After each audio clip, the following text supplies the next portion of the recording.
मेरे पास 5 top level campus beauty roommates हैं। रोज रात सोने से पहले हमें पर्ची निकालनी पड़ती है, जिसका नाम निकलता है मुझे उसकी रजाई में सोना पड़ता है। और ये ब्यूटीज गुस्सा होने के बजाय उल्टा मुझे अपने बेड पर सुलाने के लिए आपस में लड़ती हैं। लिंग गायब थी, पक्का क्लास अटेंड करने निकल गई होगी। मैं आराम से बेड से नीचे उतरा। मैंने देखा कि सू याओ याओ एक कोने में एकदम सुन्न होकर बैठी थी। उसकी आंखों में कोई फोकस नहीं था। याओ याओ क्लासमेट, तू ठीक तो है ना? मैंने थोड़ा डरते हुए पूछा। सू याओ याओ ने जैसे कुछ सुना ही नहीं। उसका लुक अभी भी एकदम ब्लैंक था। स्यापा हो गया, कहीं कल सिर पर चोट लगने से इसका दिमाग तो हैंग नहीं हो गया। याओ याओ क्लासमेट, मैंने उसके चेहरे के आगे वापस हाथ हिलाया। आह! सू याओ याओ झटके से डर गई और तब जाकर होश में आई। याओ याओ क्लासमेट, क्या तुझे याद है मैं कौन हूँ? फैंग भाई, क्या हुआ? तू अचानक इतनी अजीब बातें क्यों बोल रहा है? सू याओ याओ का छोटा सा चेहरा शर्म से लाल पड़ गया और उसने धीमी आवाज में पूछा। ये सुनकर मेरी जान में जान आई। चलो सब ठीक है। कल रात के लिए मुझे वाकई खेद है। मुझे तुझे अपने पीछे खड़ा करना चाहिए था। नहीं नहीं नहीं, वो मेरी अपनी गलती थी और मैं ठीक से ध्यान नहीं दे पाई। और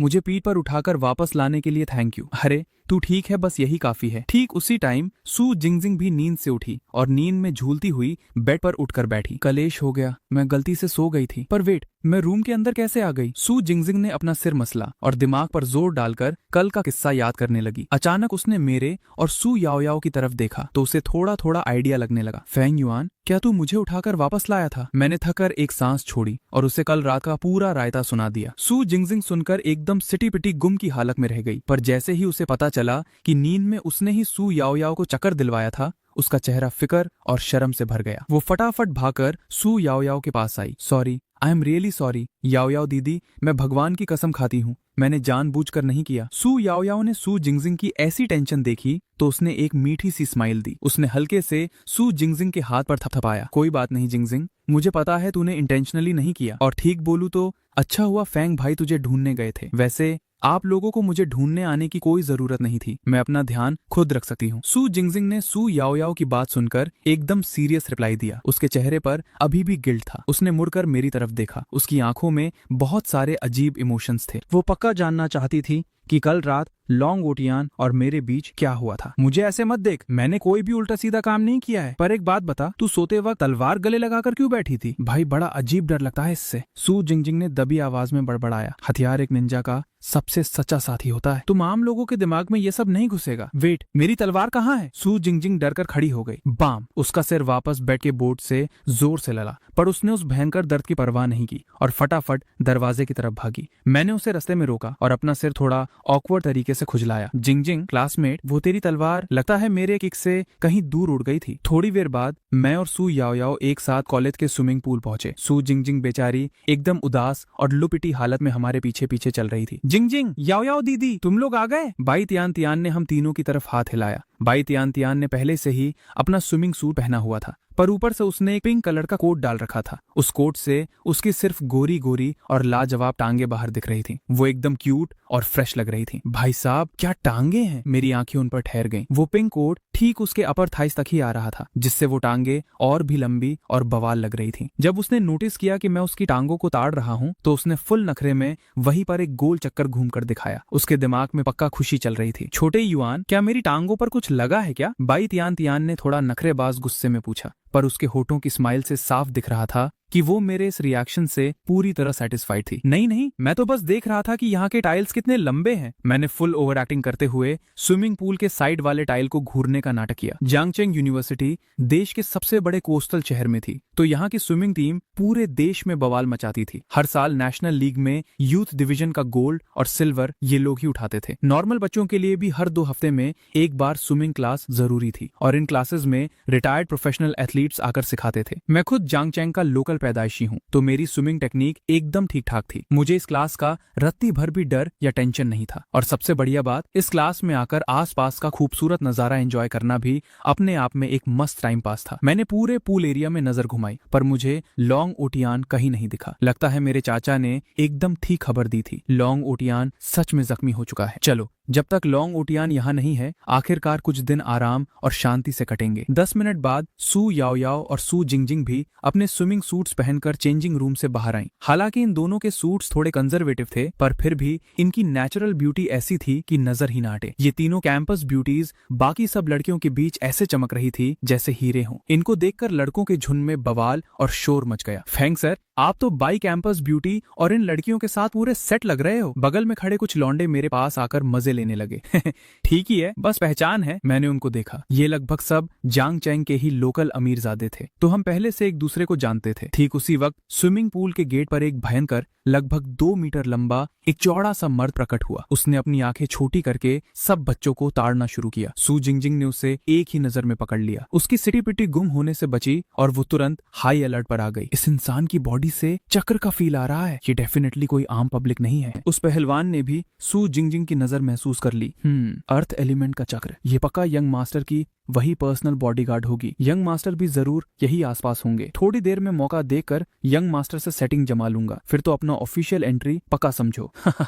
ब्रांच ऑफिस में इतने साल सड़ने के बाद आखिरकार मेरे अच्छे दिन आ गए हैं। लॉन्ग फैमिली के यंग मास्टर के पास अंधा पैसा है। एक बार अगर उनके अंडर आ गया तो आगे क्या नोट छापने की कोई कमी रहेगी। तू लिंगवांग ने अपने दिमाग में खुश होते हुए सोचा। ये सोचते ही तू लिंगवांग की सू जिंगजिंग पर लगी नजर और भी ज्यादा एक्साइटेड और लालची हो गई। सू जिंगजिंग ने जब ये देखा तो उसकी भौहें और ज्यादा सिकुड़ गई। उसने सेफ्टी के लिए अपने पीछे वाले पिलर पर थोड़ा और टेक लगा लिया। उसकी बॉडी के जख्म अभी पूरी तरह भरे नहीं थे, पर अगर लड़ाई की नौबत आई तो वो रति भर भी डरने वालों में से नहीं थी। जिंगजिंग, तू ठीक तो है ना? सू याओ याओ ने फिक्र से सू जिंगजिंग की तरफ देखा। कहीं कल रात बाहर रहने की वजह से तुझे सर्दी तो नहीं लग गई? बाई तियान तियान के चेहरे पर भी टेंशन थी। मैं ठीक हूँ। याओ याओ दीदी और तियान तियान सच में बहुत अच्छी लड़कियां हैं। मैं किसी आफत को उन तक नहीं पहुंचने दूंगी। सू जिंगजिंग ने अपने दिल में चुपचाप कसम खाई। सब लोग शांत हो जाओ, तू लिंगवांग स्विमिंग पूल की तरफ चलते हुए बोला। सब बच्चों ने अपनी मूवमेंट रोक ली। तू लिंगवांग ने एक अजीब और बेवकूफों जैसी हंसी दी। हेलो सबको, मेरा नाम तू लिंगवांग है और मैं कॉलेज का नया स्विमिंग कोच हूँ। ये क्या वाहियात नाम है भाई, तू लिंगवांग। ऐसा भी कोई कॉमेडी नाम होता है क्या? मैंने दबी आवाज में ताना मारा। कोच सच में बदल गया। मुझे तो लगता था कि पिछला वाला कोच एकदम बढ़िया सिखाता था। कुछ बच्चों ने आपस में डिस्कस किया। क्लास की बेल बज चुकी थी। तू लिंगवांग अपने दिमाग में मास्टर प्लान बना रहा था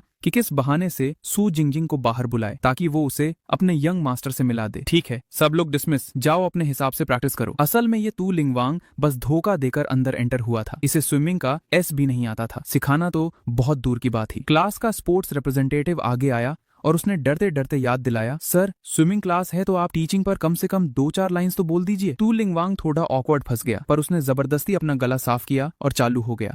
तो जैसा कि मुझे कुछ लाइंस बोलने के लिए कहा गया है तो मैं कुछ लाइंस ही बोलूंगा। मैंने काफी सोचा कि मुझे कौन सी लाइंस बोलनी चाहिए, तो मैंने डिसाइड किया कि मैं यही लाइंस बोलूंगा और मुझे पूरा विश्वास है कि मेरी ये कुछ लाइंस बाकी नॉर्मल लाइंस से बहुत बेहतर हैं। इसलिए आज मैं सिर्फ यही कुछ लाइंस कहूंगा। अगर आप लोगों को लगता है कि मेरी ये लाइंस ठीक से पूरा चैप्टर कवर नहीं करती तो फ्यूचर में आप लोग खुद और लाइंस ऐड कर लेना। ये क्या दिमाग खराब करने वाली बकवास है? वहां खड़े सारे स्टूडेंट्स के दिमाग का दही हो गया, खासकर सू जिंगजिंग। उसका निंजा सीपीयू पूरी तरह हीट अप होकर हैंग हो चुका था। वो उंगलियों पर गिनकर हिसाब लगा रही थी कि आखिर इस गधे तू लिंगवांग ने कौन सी लाइन सिखाई है। बाई तियान तियान ने अपने नरम छोटे पैरों से पूल का पानी चेक किया और हल्के से भौहें सिकुड़ी। पानी थोड़ा ज्यादा ही ठंडा है। उसके पिंक और प्यारे अंगूठों ने पानी में हल्के से छींटे उड़ाए, जिससे छोटे छोटे पानी के ड्रॉप्स उड़ रहे थे जो हॉल की लाइट्स के नीचे चमकते हुए क्रिस्टल जैसे लग रहे थे। बाई तियान तियान के सबसे पहले पूल में उतरते ही बाकी सारी लड़कियां भी लाइन से पानी में घुसने लगी। लड़कों वाली साइड का सीन हमेशा की तरह वाइल्ड और जंगली था। वो अपने दोस्तों के साथ मस्ती में धक्का मुक्की करके सीधा पानी में कूद रहे थे और भयंकर पानी बहा रहे थे। कुछ चक्कर लगाने के बाद एक लौंडे ने कुछ अजीब नोटिस किया और तैरकर हमारे पास आ गया। भाइयों, ये नया कोच मुझे रत्ती भर भी ठीक नहीं लग रहा। कहाँ से अजीब लग रहा है? मैंने उस लड़के की नजर के हिसाब से तू लिंगवांग की तरफ देखा। मैंने देखा कि ये आदमी अपनी ठोड़ी की दाढ़ी पर हाथ फेरे हुए पूल के किनारे खड़ी सू जिंगजिंग को बिना पल के झपकाए घूरे जा रहा था और उसका एक्सप्रेशन हर सेकंड के साथ और भी ज्यादा घटिया और हफ्सी हो रहा था। सू जिंगजिंग को ऑब्वियसली इस तू लिंगवांग की उस चुपके से घूरती हुई नजर का पता चल चुका था। पानी के अंदर उसके हाथों ने पहले ही कुनाई को टाइट पकड़ लिया था, किसी भी टाइम एक्शन के लिए एकदम रेडी थी। मेरी ऐसी की तैसी कैंपस ब्यूटी सू को ऐसी गंदी शक्ल बनाकर देख रहा है। ये आदमी पक्का कोई गिरी हुई नाली का कीड़ा है। चेन फैमिली के लड़के ने गुस्से में आग बबूला होकर कहा। एकदम ठीक बोला, उसके देखने के स्टाइल से ही साफ दिख रहा है कि एक नंबर का ठड़की है। फेंग सर, क्या बोलते हो, हम लोग चलकर? मैंने बिना सोचे एकदम फास्ट अपना सिर ना में हिला दिया। सू जिंगजिंग कोई आम लड़की की थोड़ी ना है, वो निंजा है भाई, लॉन्ग फैमिली की हाई लेवल फाइटर। वो सच में बहुत बेरहम और खतरनाक है। अगर ये तू लिंगवोंग सच में पर्वर्ट निकला और उसने सू जिंगजिंग को छेड़ने की कोशिश की तो समझ लो आज इसकी लाइफ की वैलिडिटी यहीं एक्सपायर हो जाएगी। और उससे भी बड़ी बात, आजकल मुझे उस लॉन्ग ओटियान से जुड़ी हर चीज से 1000 मील दूर रहना है। इन अमीर बेवकूफों के साथ मिलकर इस नए कलेश में कूदना मतलब खुद अपनी मौत को इनवाइट करना है। फैंग सर, ये आपसे उम्मीद नहीं थी, ये आपके स्टाइल जैसा नहीं लग रहा। ठीक है, अगर आप हमारे डिपार्टमेंट की लड़कियों को प्रोटेक्ट करने के मूड में नहीं हो तो मैं ये सब चुपचाप नहीं देखूंगा। चेन लिलोंग को हीरो बनकर टशन दिखाने का ये सुनहरा मौका हाथ से जाने नहीं देना था। ये बोलकर वो और उसके कुछ दोस्त फुल एटीट्यूड में तू लिंगवोंग की तरफ बढ़ने लगे। उधर तू लिंगवोंग अभी भी ख्यालों में मस्त था कि लॉन्ग ओटियान के साथ आगे उसकी लाइफ कितनी लग्जरी और ऐश वाली होगी। उसने इन गुस्से में भरे अमीर बाप के बिगड़े हुए लॉन्डो पर ध्यान ही नहीं दिया। चेन लिलोंग ने सीधा आगे बढ़कर एक्शन लिया और तू लिंगवोंग के कंधे पर एक जोरदार धक्का मारा। तू लिंगवोंग इस धक्के से सपनों से वापस जमीन पर आया। उसने मुड़कर इन गुस्से में भरे लड़कों को देखा। वो एक पल के लिए थोड़ा रुका, फिर जैसे ही उसे सीन समझ आया उसका चेहरा एकदम सख्त और नाराज हो गया। तुम लोग यहाँ क्या बसर मचाने आए हो? कोच सर, हमारी स्विमिंग की टेक्निक बहुत कचरा है, जरा हमें ठीक से गाइड कर दीजिए ना। वो ठीक उसके सामने दीवार बनाकर खड़े हो गए ताकि उसका पूल की तरफ देखने वाला पूरा व्यू ब्लॉक हो जाए। तू लिंगवोंग ने इरिटेटेड होकर अपनी भौहें सिकुड़ी। उसका पूरा दिमाग तो बस सू जिंगजिंग से कनेक्शन बनाने में फोकस था। तो इन नल्ले लॉन्डो को देखने के लिए उसके पास टाइम कहाँ था? गाइड क्या खा करूं मैं? खुद ही अपने आप तैरना सीख लो। अंधे हो क्या? दिखता नहीं मैं अभी बिजी हूँ। चेन लिलोंग भी पीछे हटने के मूड में नहीं था। उसने जानबूझकर थोड़ा और साइड में खिसकर तू लिंगवोंग का सू जिंगजिंग की तरफ वाला बचा हुआ व्यू भी पूरी तरह कवर कर लिया। कोच सर, आप ठीक से देखो तो आप एक प्रोफेशनल हो। हम जैसे नूब्स पर अगर आप फोकस और मेहनत नहीं करोगे तो हम इम्प्रूव कैसे करेंगे? बाकी सारे अमीर लौंडे भी पीछे से हाँ में हाँ मिलाने लगे। एक के बाद एक सबने ऐसी चिकचिक मचाई कि तू लिंगवोंग का सिर घूमने लगा और उसका दिमाग फटने वाला हो गया। तू लिंगवोंग के अंदर आग लग रही थी। उसके पास एक बहुत जरूरी मिशन था। उसके पास इन छोटे बच्चों के साथ बहस करने का बिल्कुल फालतू टाइम नहीं था। तुम सब यहाँ से पतली गली पकड़ लो और रास्ते से हट जाओ। फालतू का कलेश मत करो यहाँ। अगर और एक बकवास की तो याद रखना मैं तुम सबकी ऐसी फेल लगाऊंगा कि रोते रह जाओगे। चेन लिलोंग ये धमकी सुनकर और ज्यादा चौड़ में आ गया। ओहो, अब हमें ही धमकियों पर उतर आए। तू इस घटिया लेवल का होके खुद को कोच मानता है। मैं साफ बोल रहा हूँ, तू बस एक ठरकी इंसान है, हमारे कॉलेज की ब्यूटी को घूर रहा है। तेरी आखिर नियत क्या है? ये सुनते ही तू लिंगवोंग के चेहरे का पूरा रंग उड़ गया। वो बिल्कुल नहीं चाहता था कि इन फालतू बच्चों की वजह से उसकी इमेज खराब हो और उसका मास्टर प्लान बर्बाद हो जाए। ओए छोटे पिल्ले, अपना बकवास बंद कर। मैं किसको घूर रहा था? मैं तो ठीक से अपने टीचिंग ऑब्जर्वेशन का काम कर रहा था। Teaching observation? तेरी आंखें फाड़ फाड़ कर बाहर आने वाली थी। किसको बेवकूफ बना रहा है तू? एक और दोस्त ने पीछे से मुंह खोलकर ताना मारा। तू लिंगवोंग अंदर से डरने लगा और घबराहट में उसने जल्दी से सू जिंगजिंग की तरफ देखा। उसे डर था कि कहीं उसने इनकी चिकचिक सुन ली हो और उसकी रेपुटेशन मिट्टी में ना मिल जाए। तुम नल्ले बच्चे सीधा मुझ पर झूठा इल्जाम लगा रहे हो। फटाफट रास्ता नापो